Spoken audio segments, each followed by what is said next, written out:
நான் மாநாடு நடத்தினேன்னா அதுக்கு நான் தான் பொறுப்பு. நாம் தமிழர் கட்சி மாநாடு நடத்தும்போது நாம் தமிழர் கட்சி தான் முதன்மை பொறுப்பு, காவல்துறை கிடையாது.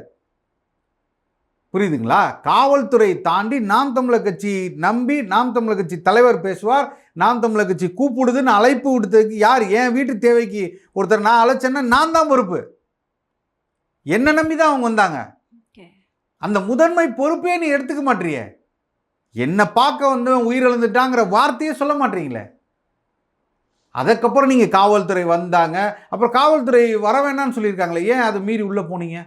அந்த இடத்துக்குள்ளே போனால் அசம்பாவிதம் நிகழும்னு சொல்கிறாங்கல்ல, ஏன் தட்டி கழிச்சு உள்ளே போனீங்க? நீங்கள் ஏறி பேசும்போது இவ்வளோ பெரிய அங்கே அசம்பாவிதம் நடக்குது, ஏன் இறங்கி வந்து என்னன்னு கேட்கல? ஏன் அங்கேருந்து பாட்டில் தூக்கி போட்டு மறைஞ்சு ஓடுனீங்க? செத்து போயிட்டான் சரி, செத்து போனதுக்கப்புறம் ஏன் போய் பார்க்கல? கூட போய் ஏன் நிற்கலை? நான் போனேன். இரவு முழுக்க வாகனத்தை எடுத்துக்கொண்டு இரவு நாங்கள் 11 மணிக்கு கூட்டத்தை முடித்து கொண்டு தருமபுரியில் அங்கேருந்து கிளம்பி அண்ணன் சீமான் அவர்களோடு எல்லோரும் பயணப்பட்டு போனோம். 3 மணிக்கு இரவு 3 மணிக்கு போய் கரூரில் நிற்கிறோம். ஏன் முடியாது? இதெல்லாம் தான் எங்களுக்கு கேள்வி. இதெல்லாம் தான் உங்கள் மேல் இருக்கக்கூடிய சிக்கலாக வைக்க கூட எங்களுக்கு தனிப்பட்ட அவர் மீது வந்து வன்மமோ கோபமோ வெறுப்போலாம் கிடையாது.